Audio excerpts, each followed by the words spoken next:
Now, let me introduce our speaker, Kim Williams.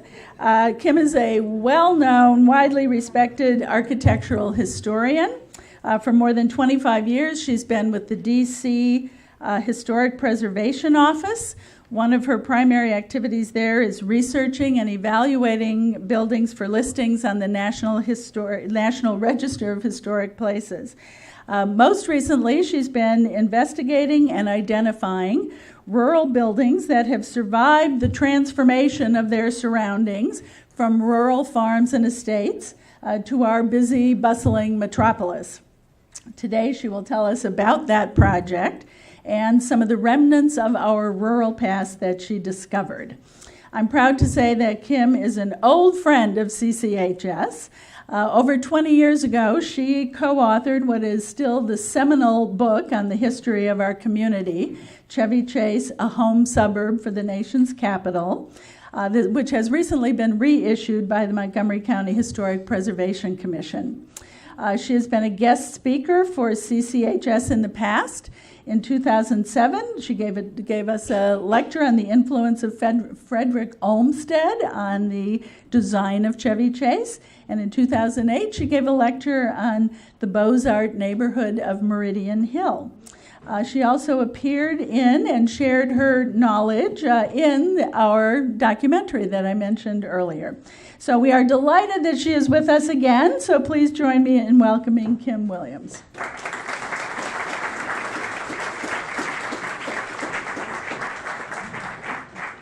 Thank you, Mary, for that very warm welcome, and thank you all for being here on this first beautiful afternoon. You all are inside to hear me talk about my book.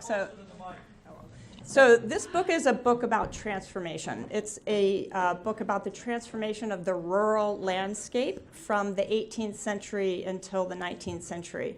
And it basically looks at three periods of change. The first is the establishment of the federal city. The second is the Civil War. And the third is suburbanization. So these are the three main seminal moments of transformation in the city's rural past. So I thought I would talk about those today, but before I do that, I'd like to give you a little bit of a preamble on what inspired me to write this book and a little bit of the methodology about how I went about doing it.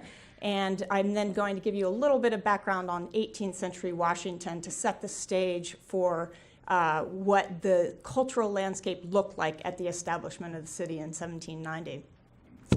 So to begin with, just a little bit of who I am. As Mary said, I've been with the DC Historic Preservation Office for about 25 years evaluating properties. I am the National Register Coordinator. That is the person in the District of Columbia who evaluates properties for listing in the National Register.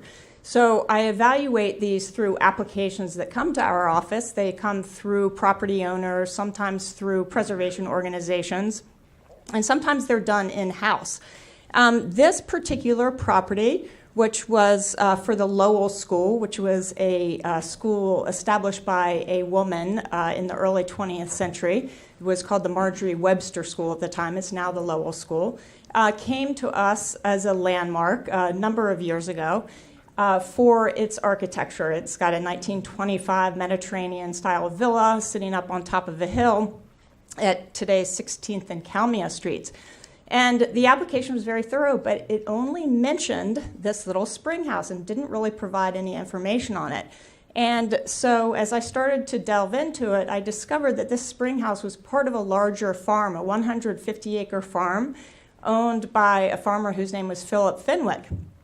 And Philip Fenwick had been born on the property before the establishment of the federal city and had farmed the land. He grew wheat and raised cattle. And on that farm, he produced, and I found this in the 1790 census records, that he had produced 312 pounds of butter. And clearly, it was produced in that little spring house.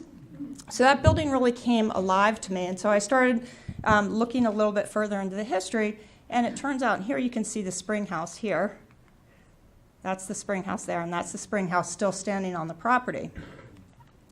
So I started investigating the property a little bit more and discovered that at his death in 1863, his daughter had essentially inherited this large farm property. But at that point, she was married to a very prominent businessman in the city, a guy named John Van Ryswick.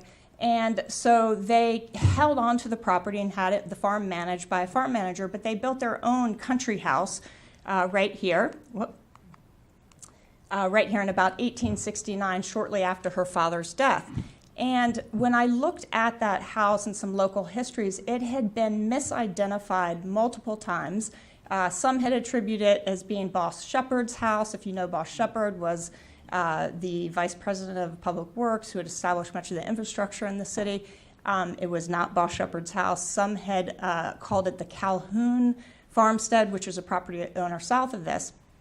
But it was not. It was the Van Ryswick's home. And so there were sort of two questions that came at me when I realized that these two properties were associated.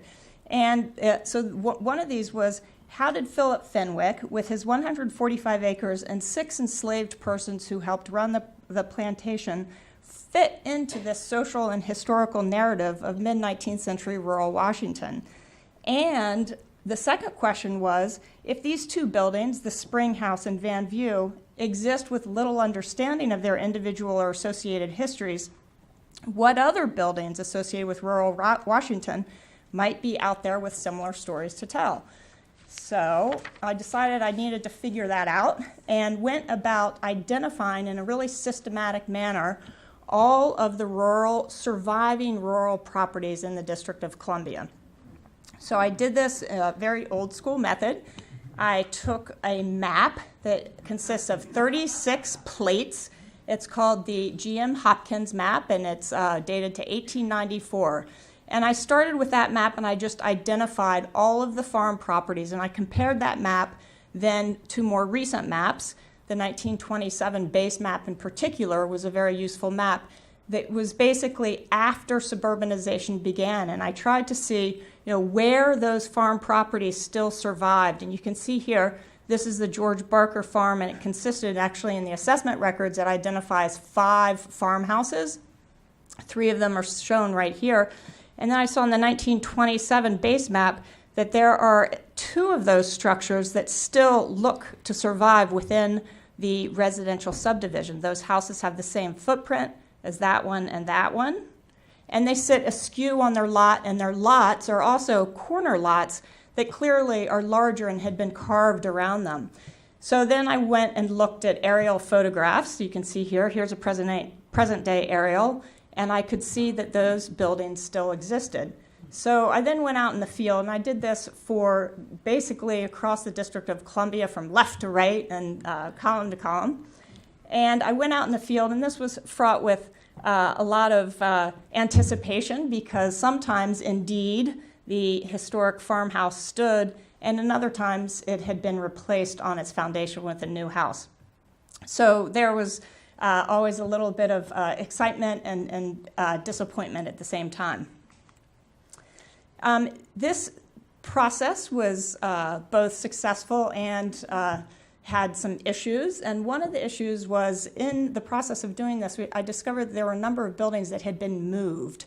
And so those buildings that had been moved in the 19th and early 20th century, of course, did not appear on the current day maps or even the 1927 map. So I then went through records. We have a historic building permit process that began in 1871 in the District of Columbia. So I looked through all of the permits to move and tried to identify all of those frame buildings that had been moved. And here's an example of one where the move permit actually described the direction of move and the route that the carriage that dragged the house down to its new site would take. So this was actually kind of a fun find. The house is an 1850s house that was built up near where Fort Bayard is, and it was the farm of the Burrows family, which is a well-known family around the Tinleytown area. It was moved in 1924 with the development of American University Park, and basically the houses on either side of the historic farmhouse are sort of colonial revival houses, and it fits neatly in that site. Some of the other problems were that the buildings no longer resembled their historic self. So in this case, this is a historic house called the Deane House, and it was the sole surviving house of the Deane family, who basically gave name to the neighborhood of Deanwood today. The Deane House had not only been moved, but had been refaced and converted into a church. So you can see here, it was a little bit difficult to identify. But in that process, I identified about 84 farmhouses. Now, many of these are farmhouses or associated domestic buildings, such as the springhouse at the Fenwick farm. Many of these farmhouses were already well known by their owners or occupants, or some of them were even designated landmarks. But there were still dozens of them that were unknown and had not really, whose histories were really unknown. So since the publication of my book, I've actually learned about a couple of other properties that had escaped my attention. So we've added that, and we now are up to close to 91 historic farm buildings. So what I think that I would like to do is start with a little bit, now that you have an understanding of how I went about organizing my thoughts and getting the information together. I thought I would touch upon each of the periods of change and give you a little bit of a background of the history of Washington from the 18th century to suburbanization. So this is the territory of Columbia. This is the 10-mile square area that was selected by George Washington for the establishment of the federal city in 1790. This territory was carved out of Maryland and Virginia and included the port towns of Georgetown on the Maryland side and Alexandria on the Virginia side. Here's Georgetown and Alexandria. And on the Maryland side, the territory was divided into three entities. So there was Georgetown, the port, the pre-existing port, and there was Washington City. Washington City, which we call the L'Enfant Plan because it was laid out by the French engineer architect, Peter L'Enfant. And you can see that here. This was the city of Washington. And that, if you don't know today, essentially the city of Washington is defined at the northern edge by today's Florida Avenue. And this was where there was a really high natural escarpment, so it made sense to lay the city out within this area, but basically between Rock Creek and the eastern branch, the Anacostia River. If you've ever driven down from here into the city on 13th Street or 14th Street or 16th Street, you become very aware of that steep geological escarpment that formed the edge of the city. And this was an existing road. Florida Avenue was an existing road that went to Bladensburg. So this is the city of Washington. This is Georgetown. And then the third part of what was the territory of Columbia was all of that land on the north side of the Potomac River, and that was referred to as Washington County. Now, on the Virginia side, there was the port town of Alexandria and Alexandria County.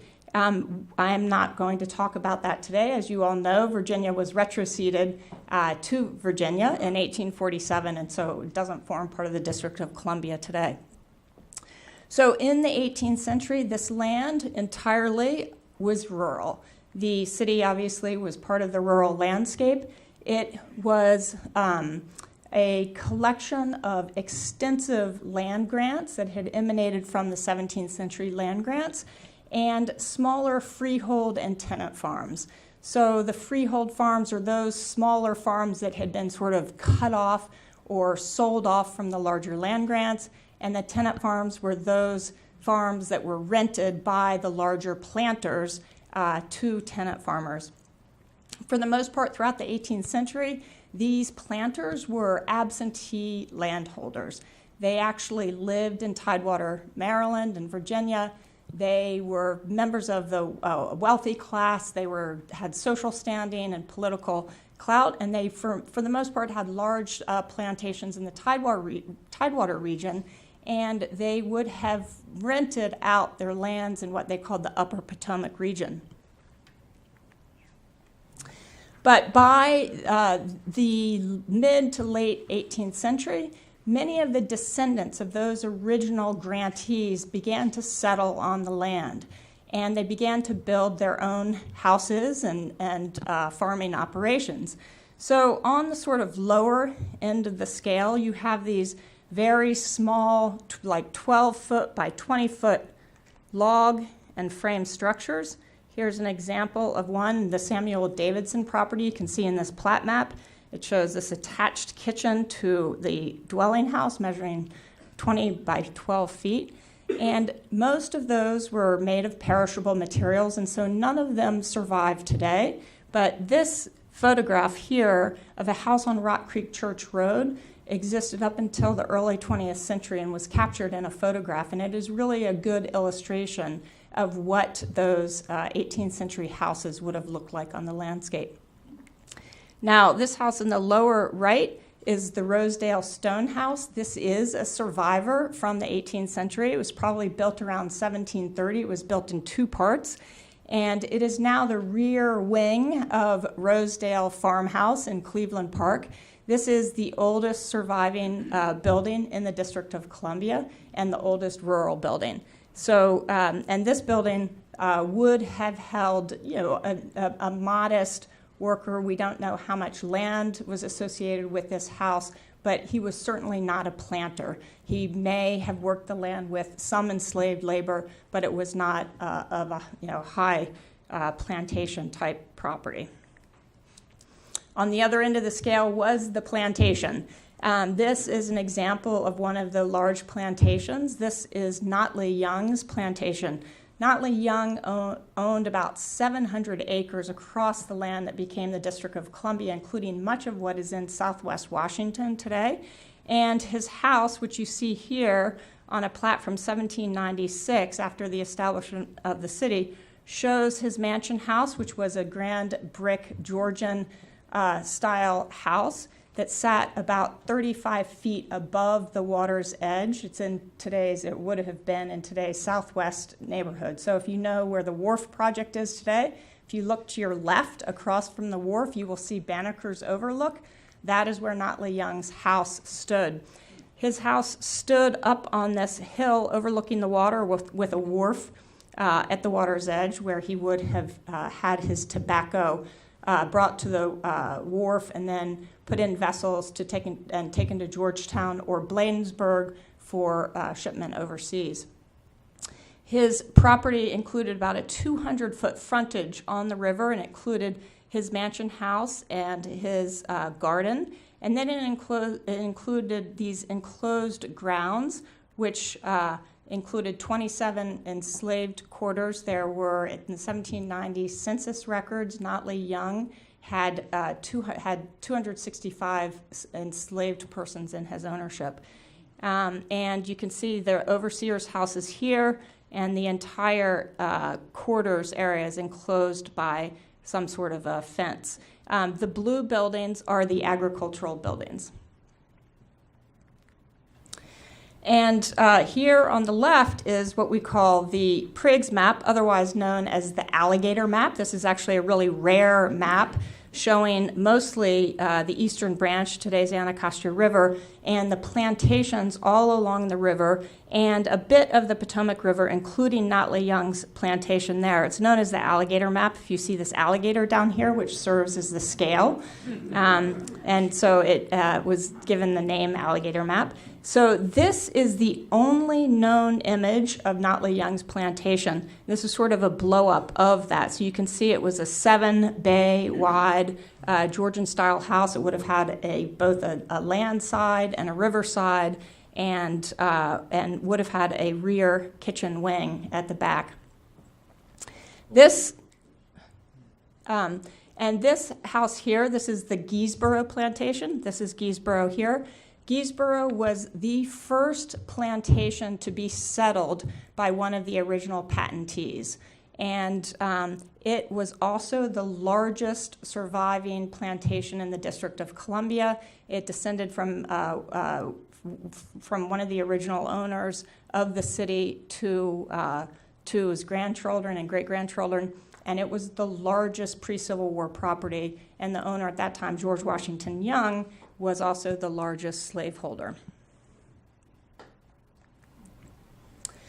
So inland, there were also several large land areas and farms that had been descended from the 17th century land grants.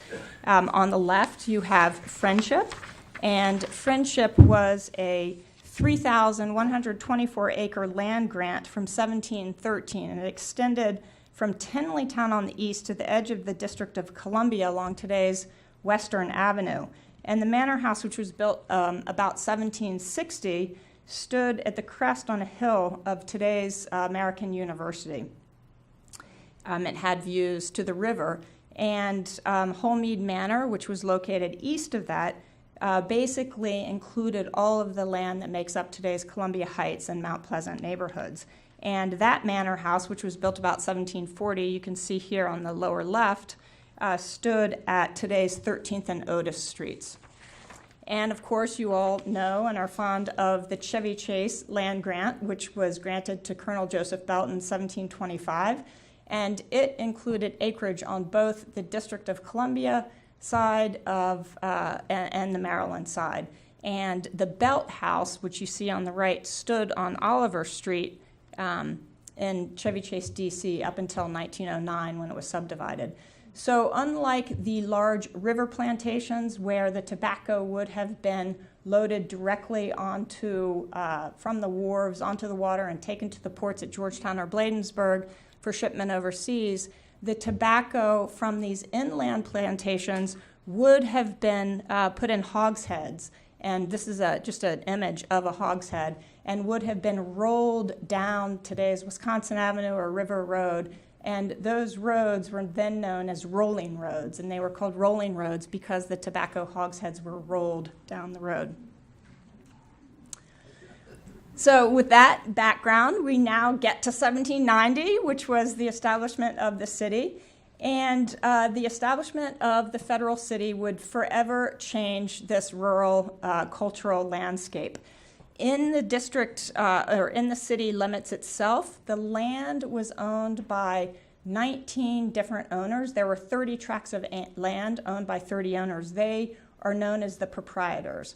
And so the federal government, George Washington in particular, had to figure out how to convince these landowners to give the federal government their land for the building of the city without having any money available to them. So George Washington got quite creative, and he negotiated a deal whereby he convinced the landowners to deed over to the federal government all of their land. And after the establishment of the city plan, after the city plan was laid out, they would be paid for that land that was taken for public buildings. So the Capitol, the White House, other public buildings, and public reservations, so our grand circles and squares. If that land was taken for public buildings, they would be compensated. All of the streets and avenues that were cut, that land was not compensated. They would not be paid a penny for the streets that were cut out. But the deal was that after all the city streets were laid and the public reservations were laid, the remaining land would be divided into lots. The federal government would get half the lots, and the proprietors would get the other half of the lots. And the intention was, and the belief was, that they would be investing, these landowners would be investing in the new capital city, and they would make some money on the sale of their lots. The lots obviously were so slow to move, and not all of the proprietors actually did terribly well in that deal. But at the end of the day, too, I mean, it was called at the time, George Washington called the deal the 50-50 plan. But in reality, it turned out that really the federal government ended up having about 84% of the proprietors' land. So, so this map just basically shows the proprietors' land with the new city plan laid out over it. So you can see some of the largest landowners and proprietors: Notley Young, whose extensive plantation I showed you, Daniel Carroll, and David Byrnes. So one of the property owners, this one is David Byrnes, and he owned about 450 acres in the center of the city. And it basically takes in the White House grounds today and part of the National Mall. And he had inherited his land from his father. He had been farming the land himself for his entire adult lifetime. And he really wasn't that interested in the investment potential. He just wanted to continue to farm his land. And so he was being very persistent. George Washington gave him the name of the persistent Mr. Byrnes. But he was very persistent and unwilling to negotiate the deal with the president unless he agreed to have him continue farming his land as long as he could. And so finally, the commissioners who had been named, there were 3 commissioners who were named to actually build the city, and they were getting quite frustrated with Mr. Byrnes. And in a letter to George Washington, they describe David Byrnes' land, and they say, it's chiefly cut down and worn out. It's very much grubbed and washed. 100 acres or more of which lays on the road from the eastern branch ferry to Georgetown on the right hand will not bring 1 barrel of corn per acre. But George Washington, who really recognized that the worth of Byrnes' land extended beyond the value of the crops. And so in the final deed agreement between the federal government and the proprietors, there is this clause that says, each proprietor shall retain the full possession and use of his land until the same shall be sold and occupied by the purchaser of the lots laid out thereupon. So David Byrnes won. He got his ability to farm his land, and he signed. He was actually ended up being the first of the proprietors to sign the agreement and the deed of trust with the federal government. So while most of the proprietors actually divested themselves within a matter of months and years of all of the farming, David Byrnes continued to farm his land until his death in 1799.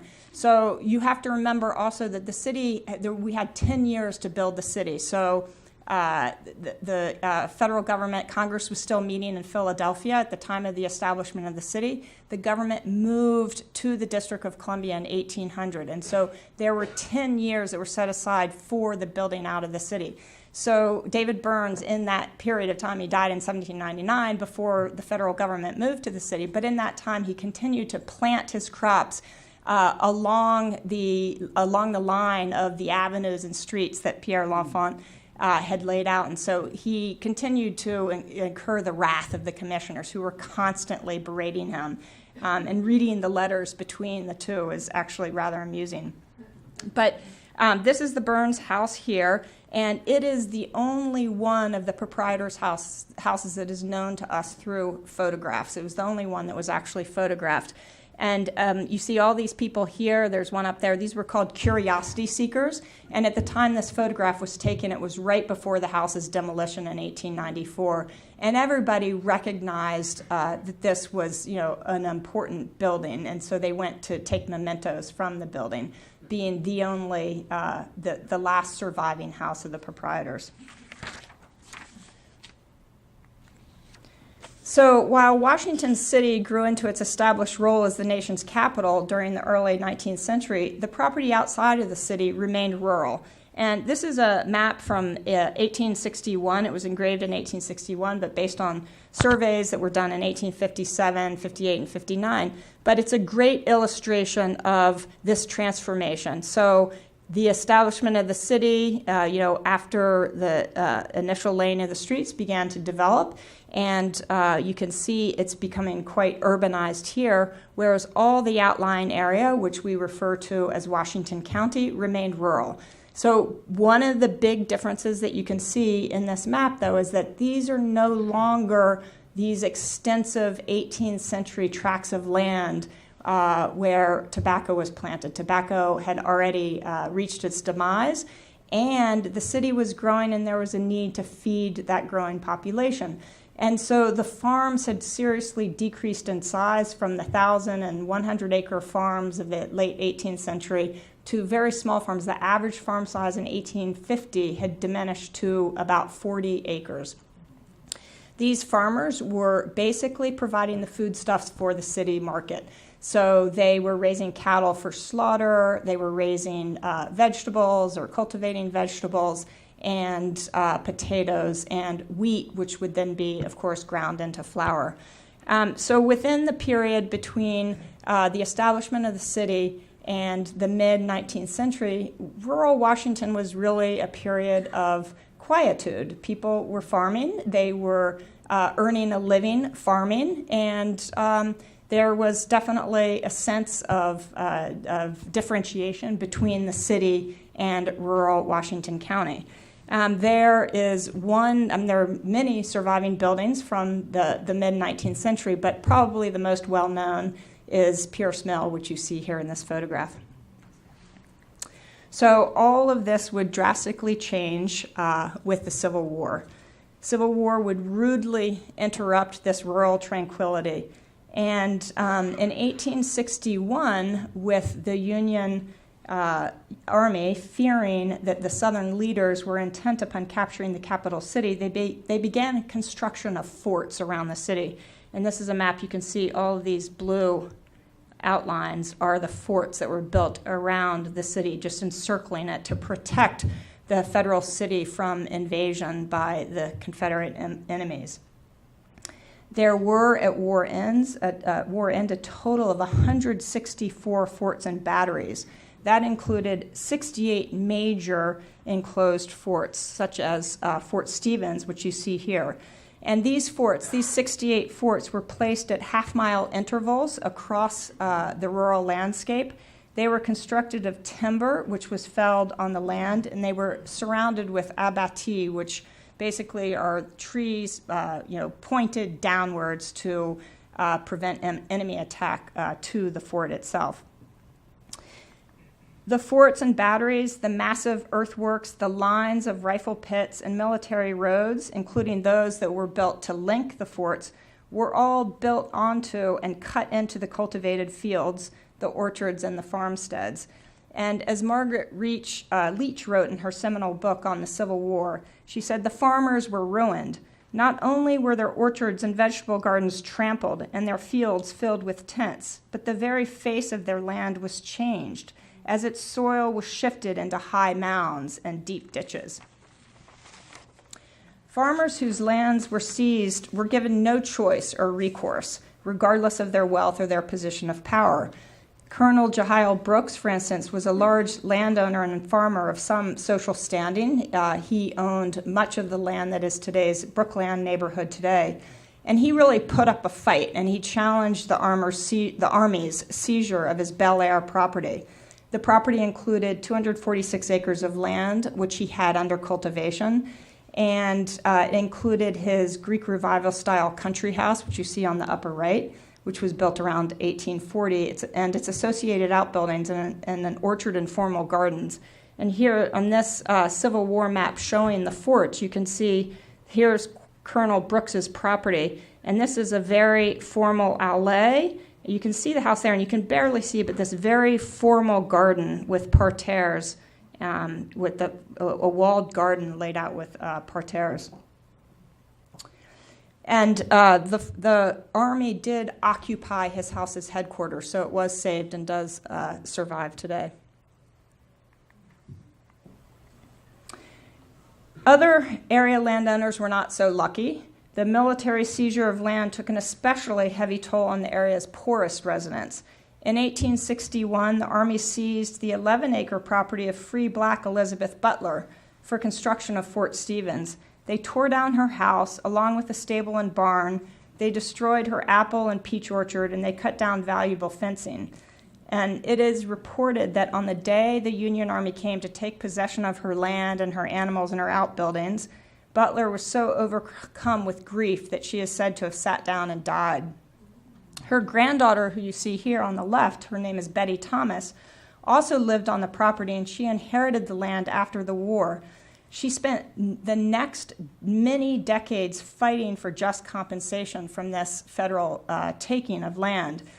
And for all of her family's losses, which included being without their land and the income that it produced for the duration of the war, Betty Thomas was awarded just $6,900.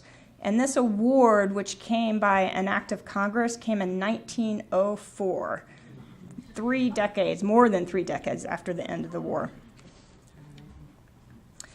And if the farms were not destroyed to make way for the defenses, they were just as likely to have been seized for Army headquarters or hospitals. The county's farms and country estates, readily accessible by farm roads and on prime sites with views, proved attractive for headquarters buildings.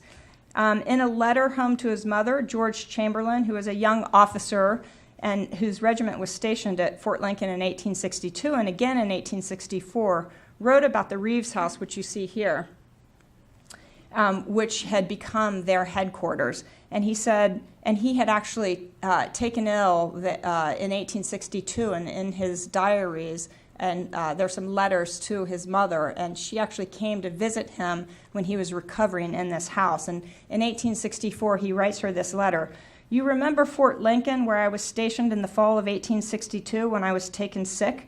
Do you remember the house? It is post headquarters, and we live in it. It is nearly as large as your house, was a nice residence once, but is now old and somewhat used up and dirty by having been occupied by soldiers since the war commenced. Many farmhouses were destroyed as convalescing soldiers lit open fires inside trying to stay warm, while others, such as this one shown here in the upper left, was shot up with holes from gunshot. You can see the gunshot. I don't know if you can see it far away, but you can see there's a hole there, and obviously the broken glass is all from gunshot. And then after the city's only battle at Fort Stevens, you can see the aftermath of that battle, Confederate soldiers looted the land as they retreated, and Union soldiers, fearful of their return, then burned down the residences and other structures that would provide shelter for the Confederates should they return.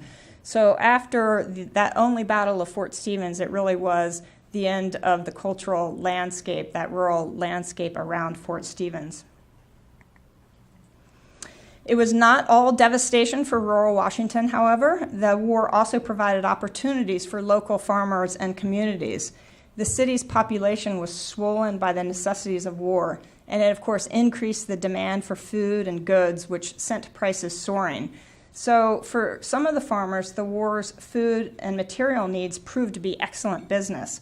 Farmers, butchers, and dairymen responded by increasing production and selling their produce and meats at both city markets and at the military camps. Washington-born butcher, farmer, and slave owner John Little, who owned this property here, which is the site of Kalorama Park in Kalorama Triangle neighborhood, realized both financial and personal gain through the military presence in the city. John Little not only sold meat and produce to the U.S. quartermaster, but by virtue of his loyalty to the Union, he earned the protection of his enslaved property as well. He had an enslaved person whose name is Horton Sprout. She was a 20-year-old woman, and she was living on the farm. She disguised herself as a man and made her way across town to a farm in Bloomingdale, which was filled with Union troops. And the Union soldiers returned her to John Little when he came looking for her. And according to a newspaper announcement, the commanding colonel told John Little that for his loyalty, you shall have her if she is here. So John Little came to the camp, looked for her, found her disguised in men's clothing, and took her back. She, a year later, would be freed through D.C.'s Emancipation Proclamation in 1862, a year before Abraham Lincoln's emancipation. As for John Little, business for butcher Augustus Shealy was booming. He'd been living in a modest house in the Heights above Georgetown when he ran his butchering operation, but in 1864, with lots of cash on hand from selling meats to the Union camps, he was able to purchase a new farm property along present-day Foxhall Road, and he began construction of a new and larger two-story wood frame house in front of an older house. And you can see here, this is an older house, and he began construction of this house. This photograph, this is a detail of a photograph called A View from Georgetown Heights, taken by a Civil War photographer. And it's an incredible photograph because it captures the construction of this house. The house is almost completed, but the roof is in the process of being sheathed. This house still stands today on Foxhall Road. It's known as the Sheely Brown House. After the war, when the government returned seized lands, many of the original owners never went back to their land or farming, opening up the new land, the land for new uses. And many of the forts and camps had become havens for African Americans, both free and escaped slaves who came to the capital during the war to seek employment and safety. So many of the forts sort of became settlements, African American settlements after the war. These communities emerged all around the city and around the former forts. But in two instances, that of Reno City, which you see a plat of in the right, and Meridian Hill, when the Army was trying to return the requisitioned land that they had taken for the Civil War forts on the sites to the Civil War property owners or their heirs, the owners sold them to developers. They were no longer farming. Most of the owners by then had died off, and their heirs were either not in the city any longer or were engaged in business in the city and not interested in farming. So they sold their land to developers. And in both cases, these developers sympathized with the enslaved, and they'd been abolitionists before and after the Civil War. And so they established these communities of very small lots where former enslaved persons could purchase the lot and building materials to build houses to live. And so these two communities, Reno City really developed into self-sufficient communities and lasted into the early 20th century before being demolished and replaced with new housing, or in the case of Meridian Hill, a grand neoclassical park. But this is an image of Camp Cameron, which was at the Meridian Hill. And you can see these are some of the Union soldiers, and there's a little African-American boy with a shoe, which he's in the midst of shining. And so there were jobs available for African-American population at these Union camps. And then this is just a photograph of 15th Street on Meridian Hill before its demolition in 1915, when it was converted or it became Meridian Hill Park. So those subdivisions happened immediately after the Army returned the lands to the owners. And those subdivisions were a little bit of an anomaly. There were only a few of them. The rest of Washington County still remained rural for a number of decades. But by the late 1880s and 1890s, the population in the city was really expanding. It was filling to capacity. There was the introduction of the streetcar, which was allowing people to move out of the city into lands further out. And so a number of farmers began to sell their land to developers, and the land was platted into a series of subdivisions. As you can see, these subdivisions were laid out without any relationship to each other. They were not in conformance with the L'Enfant Plan, and they were beginning to attract negative publicity from urban planners and city officials. And so in 1893, Congress passed an act to establish a street system beyond the original city limits at Florida Avenue. That street system, which is called the Permanent Highway Plan, was passed in 1893, and they hired a landscape firm, the Olmsted firm, to map out the street plan beyond the original city. It took them many years, but it was finalized in 1907. Actually, the final maps were not really completed until then. But it was really the establishment of this street plan that was the doom of rural Washington.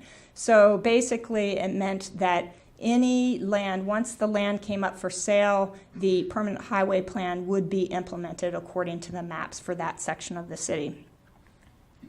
So this is just a map showing part of the permanent highway plan. Now, it was fairly progressive in its planning efforts. The Olmsted firm was very interested in retaining existing conditions, so they tried to develop a plan where some of the existing subdivisions would be kept within the highway plan. They devised street systems that conformed to the natural terrain, so it was quite progressive in that respect. And here's one where they've retained another early subdivision. But what it didn't do is it gave no consideration to the rural cultural landscape. So these streets were basically laid out across former farms without any consideration to the farm buildings. And many of the streets, of course, went right through farm buildings and were progressively eliminated one by one.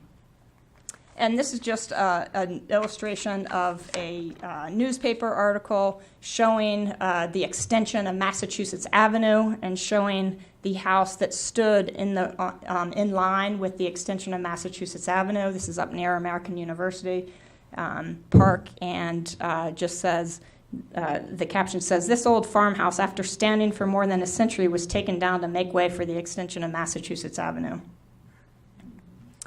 And in 1907, as the Chevy Chase Land Company began implementation of the plan for its development of Chevy Chase, D.C., the company demolished the former Belt House, which was on its lands.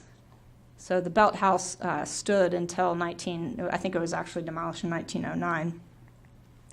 Now, in some cases, former farmhouses survived the implementation of the street plan. Some developers actually celebrated the area's rural character, and they retained and highlighted this rural character in their promotional brochures. In this particular case for American University Park, they highlight the existing farmhouse as the old mansion house in its 1897 promotional brochure. You can see here, this is the old farmhouse, the old, what they call the mansion house, and this is one of the new subdivision houses, a Victorian villa that would come to define the original phase of construction of American University Park. So because they were sort of celebrating that rural heritage and their promotion of their new subdivision, this house survived, and it stands today at 4716 48th Street. Of course, it was probably reoriented on its lot so that it faces directly on the street. So despite economic and urban planning pressures that ultimately resulted in the eradication of farming, some farms continued to operate into the 20th century. This image, which is on the cover of my book, is the Rupert Farm. It's up on Georgia Avenue, and you can see here, I really like this image because you can see the encroaching suburban development of Petworth on this farm. But so there were holdouts. The very last farm to continue operating in the city continued until 1960. It was east of the river, and it was a dairy, and it survived up until 1960. Despite the final elimination of farming in the District of Columbia, we do have remnants of that farming culture in the many surviving buildings that we discovered as part of this process and that are highlighted in my book. So thank you all for listening, and hope you will enjoy reading the book.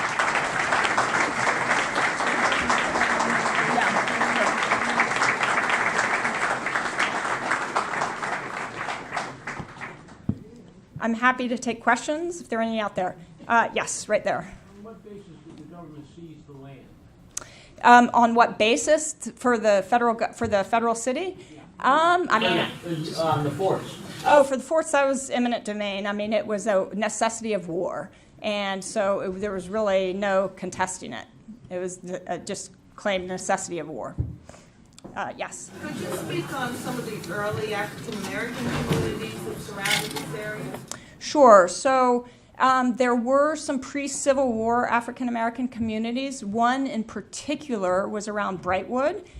It was called Vinegar Hill, and Betty Thomas, Elizabeth Butler's granddaughter, lived on their 11-acre farm that was seized by the Union Army for Fort Stevens, right outside of Brightwood. But Brightwood was really the center of an African-American community. So that was one area that was particularly notable because of its early, I think it began really in about 1820.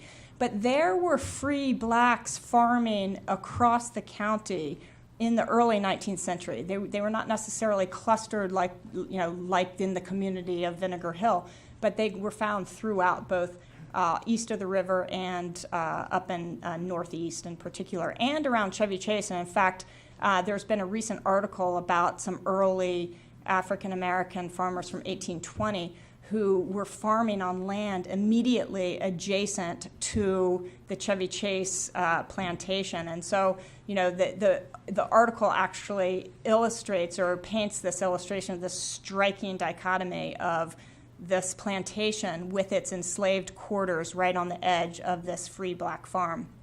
And then, of course, after the Civil War, the communities developed all across the city, mainly where the forts had been, where African Americans had come to seek safety and employment, and by nature, just at the end of the war, they settled on the land nearby. So a lot over Chainbridge Road, Meridian Hill, Tinley Town in particular. Yes?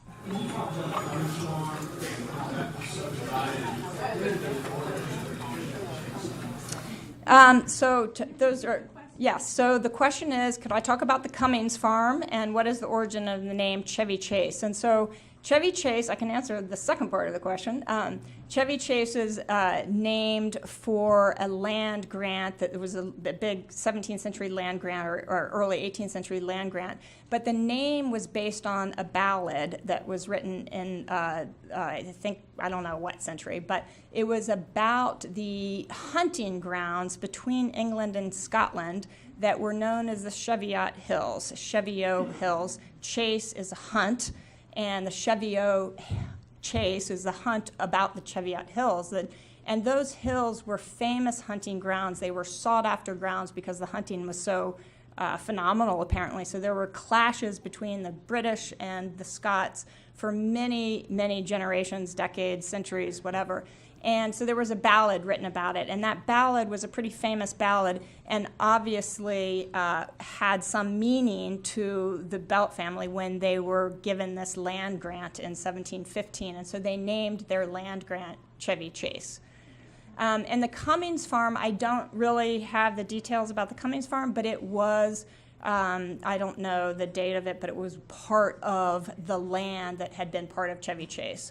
And it was probably a 19th century farm that had been cut off from, as a lot of times these large, extensive land grants were divided over time, both through inheritance and land sales, and they just became diminished in size.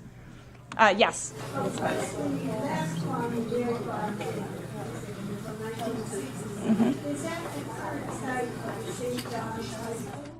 No. So the 1960 dairy farm is east of the Anacostia River. So it's St. John's High School is in just right off Military Road in Northwest. I'm not aware. Well, so when I say farming, there may have been someone who had like an acre of land, but the definition of a farm that I used was one where they were producing enough crops that it was still being sold at market. So it was a farm for profit as opposed for self-sufficiency or consumption. And yes, back there. Would you consider doing a similar analysis? I've done a lot of research, and I gotta tell you, it's like the book, I've read it, it's really good. But would you consider doing the same kind of research in Southern Montgomery County? Yeah, no, I would definitely consider it. In fact, I mean, I became totally preoccupied with seeing farmhouses when I was doing this in D.C., and so I live in Chevy Chase, Maryland, and every time I was out and about, I'd see a farmhouse, and even in my neighborhood where I wasn't really aware of farmhouses before, all of a sudden they came out, and just like a missing piece in a puzzle, they were there. And yeah, I would be interested in doing it. I did a lot of the research for this book as part of my job with the DC Historic Preservation Office. So it would be kind of labor intensive if I were doing it, while I'm still working. But it's a thought when I retire, right? Yes. Back on that question, can you speak to how the rural people in Washington County felt? What were their allegiance? Did they feel that they were DC people, or were they kind of more with the folks out in development and vice versa? Yeah, no. What was their consciousness of themselves? That's a really good question. So the question was, what did these rural folks, what did they feel about them? How did they feel about themselves? Did they feel that they were really part of the District of Columbia, or were they sort of their own entity? So politically and geographically, Washington County remained distinct from the city of Washington until the late 19th century. And county residents considered themselves county residents. They did not consider themselves city residents. They actually were under a different law. So they were governed by a levy court as opposed to the city's government. So there was a levy court where there were commissioners who sat on the court, and they were county residents, and they levied taxes for schools and roads, and so they really did operate almost as a separate entity. Now, there were obviously those businessmen who, in the mid-19th century especially, started building country houses. And so they kind of had a little bit of a dual allegiance, because for the first time they're earning their income in the city as businessmen, but enjoying the beauty of country living. So that started to change a little bit. But one thing I really was fascinated by in the research is seeing how these county residents moved about the county as if the city didn't exist. So like they went from the east side of the river around to northeast, or from northwest over to northeast, without really interacting with the city. They moved about the county. So in particular, there was a cattle drover who had established a cattle yard in Tinleytown in the mid-19th century. But then when the railroad was introduced in 1871, he immediately saw benefit to transporting cattle, and he moved to northeast today's Brookland neighborhood and established his drove yard on that railroad line there. So I saw a lot of movement there. And again, in east of the river, as soon as the first suburb was developed, Uniontown, which is today's Anacostia, the farmer whose land was sold to that development company moved over to northeast to establish a new farm. So there was definitely a rural allegiance, I guess. Yes. Part of my analysis of coming the rural remnants, and there are any shade of cattle in the 1948 before they developed, and so it's been pretty recent. Yeah.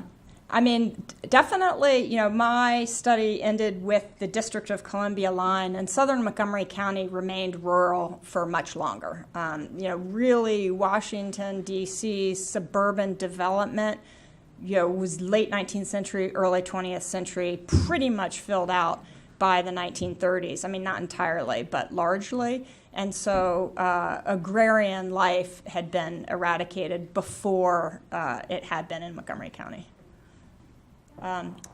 Let's see, I haven't gotten to the back here. Okay, how about there? Yeah. Slide with Fort Reno on it, please. And I grew up in that area, in the DC side of Chevy Chase, and I don't recognize any of those streets from what I can see back here. And Yeah. I was just wondering if perhaps those were renamed with the new highway system. Yes. The streets actually do not exist any longer. It is where Fort Reno Park is today. So the streets... Okay, so in the 1930s, when Reno City was demolished, it was demolished both for the extension of the reservoir, so a lot of the city water was stored up at that high ground, and so it was expanded, and at that point, Reno City was partly demolished for that. It was also demolished for Wilson High School, and what's the middle school over there? Alice Deal Middle School. So yeah, it was, and again, looking back, an unsavory part of our history where we've eliminated entire communities of African American people to accommodate the growing white middle class resident of Northwest Washington. But so there is one street This is Howard Avenue. That street still survives, and at the end of Howard Avenue is the old Reno School. And Reno School is the sole surviving standing building in what was Reno City. It is now, it's part of Alice Deal Middle School. And there's actually an exhibit on the history of Reno City at that Reno School. And that Reno School was built for black students who lived in Reno City. And even though I used to say it was the sole surviving resource in Reno City, and I had an archaeologist berate me because he said there are lots of foundations, and actually after the rain, he said, you can actually see the foundations of some of those former houses up on the park. So, back in the back there. But when and why was the city of Georgetown, city of Washington, and county of Washington amalgamated into what's now the District of Columbia? So it happened in 1871 when the three separate entities, Georgetown, Washington County, and the district city of Washington, all became the District of Columbia and came under one government entity. And it happened after the Civil War, at a time of development in the city where we really began to introduce the infrastructure and really build the city up to become, a true nation's capital instead of a separation of parts. So there was, a lot of talk right before and after the Civil War about moving the capital out of the city. The city was slow to develop, and there were still dusty and muddy streets up until the Civil War. But so there was a real push by those residents of D.C. to keep the capital in the city, and one of those things that they needed to do was build the infrastructure. So it was laying streets or macadamizing the streets, bringing in electricity or bringing in gas and water and sewage. And part of that was consolidating the three separate entities into a single one. I think I need some help here figuring out who to choose. Someone in the back there. I wanted to ask about Rock Creek Park, the formation, which I think happened in 1890, how that was done, because surely some of that land was also farmland, wasn't it? Yes. So again, it was an act of Congress in 1893 established Rock Creek Park, and there were farmers in Rock Creek Park.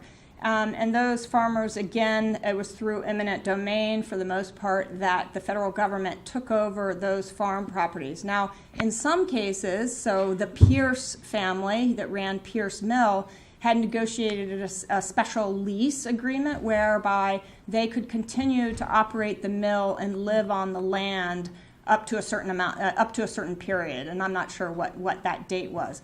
But as far as I know, that's the only sort of exceptional instance in Rock Creek Park where the owners negotiated, a sort of tenancy on their land.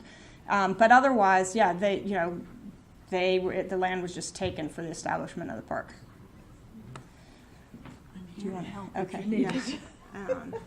Just do a couple more. Yes, New York. Along with the establishment of Washington, D.C., would you explain the portion that was given back to Virginia, when and why, and how?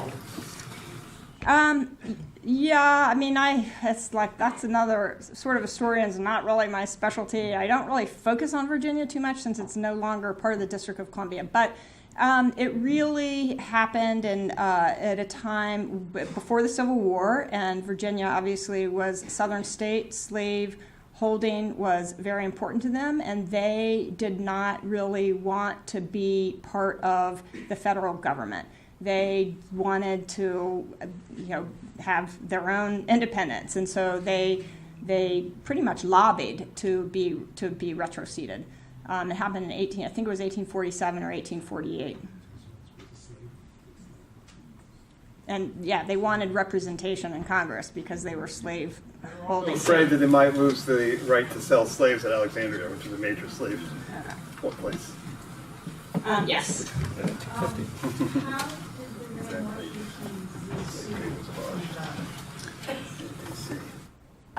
District of Columbia, George Washington, obviously, Washington was named for George Washington, the territory of Columbia.